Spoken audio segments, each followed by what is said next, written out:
Yoo harka fuunee hordoftoonni yuutuubii koo akkam jirtu nagaa keessanii ani nagaa koodha galata waaqayyoo baga nagaan gara gurree tuubii uftanii jechuun jaalladha. Har'a sargii deemeen jechuudha. Gaafa sargiin ani deeme kuni sargii Saayidoo fi sargii Ayyuudha jechuudha. Gaafa sana Itoophiyaan ture jechuudha. Sargii Ayyoof sargii Saayidoo deemeen ture. So gaafa sana waraabe viidiyoo jechuudha. Kanaaf laayikii godha, subscribe maatii naa ta'a bakka subscribe naa ta'a.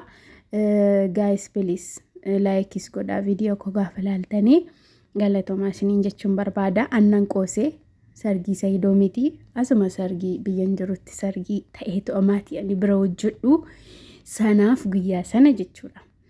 Bakkee baanee akka kanatti sargii uullee gallee jechuudha. Viidiyoo sana akka mastaawashaatti gadhiisa jeeyin waraabbadheen garuu yeroo arganneen garraatti sargiin kun tureera torban lamaan saadha jechuudha.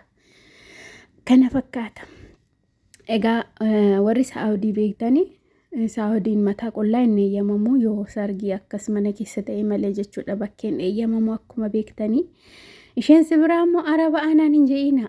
Araba miti. Isheenis akkuma koo'a. Isheenis akkuma koo'a hojjettuudha jechuudha. Garuu hojjechiistuu fakkaatti malee hojjettu. Argitan akkatti diimattu. Gurree madha baqa. Malki biraan qabdu jechuudha. Ani badii. Mataa ishee argitan akka eerattu. Ani immoo eessaa fidaree baqa waan hin goon qabu kaameeraa maqabee dhaabachaa jira. Mataan koos achi walitti qabamaa waan ta'eef akka ishee fuulduratti naannufu waan ta'eef bakka yeroo ishiin tuttuqxee mataa ishee kana gootan immoo naqannaa jechuudha. Yaa waaqayyo annaa kana fakkaata. Dhugaa rabbii jechuudha yeroo tokko dhalli namaa gaafa bakkee ba'ee akkas qilleensa jijjiirratu sammuun isaa hin boqotaa jechuudha. Cinqii garaagaraarraa boqonnaa argata jechuudha. Dhugaa dubbachuuf ani waggaatti takka yoon gadi ba'ee gadi ba'uun jaalladhu. Qilleensa jechuun gadi ba'ee akka kana iddoo wantoota garaagaraa deemuun jaalladhu jechuudha. Iddoo masnaanyaa minaamini deemuun jaalladhu. Garuu immoo guyyaa sana dirqama waan ta'eef hin ba'ee akkasti fo'aa qibirrirri jennee jechuudha. Qibirrirri jennee baanee jechuudha. Nutti nafne jechuudha. Nutti nafne kana fakkaanna turre jechuudha. Boqonnaa gaarii irra turre dhugaa rabbii baay'ee das nama jaa ture.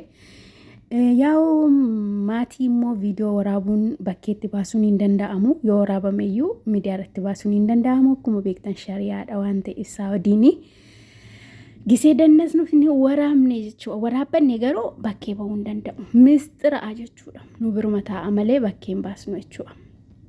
Akkasti fo'aa inni oolee jechuudha guyyaa sargii sana. Isin maal jettu uumamee asirratti?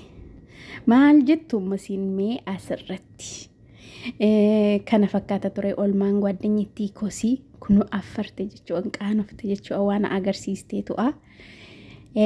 Kana fakkaata ture guddaa galatoomaa dhugaa rabbii yaadannoo maafidha malee waan biraa miti viidiyoon kuni.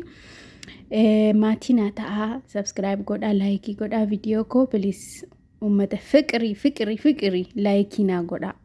Warri ilaaltan hundi keessaniyyuu isin nukkubu Oromoo harki keessanii isin nukkubu dhugaa rabbii laayikii naa godhaa. Ilaamee jechuudha.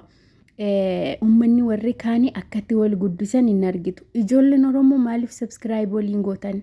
Rakkoon keessan maayin maaliif laayikii waliin gootan? Dhugaa rabbii wal jajjabeessaa baqa nama kamiyyuu Oromoo ta'ee miidiyaa irra kan jiru laayik go'aa subscribe go'aa baqa jabaadhu jedha barreessaa fi waan jettan yoo abdan illee jabaadhu jedha.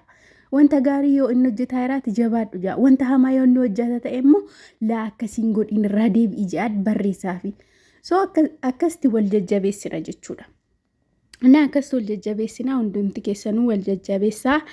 Viidiyoon keenya har'aa kana fakkaata anii fi hiriyyettiin koo naganna turaa laayikii godhaa galatoomaa baay.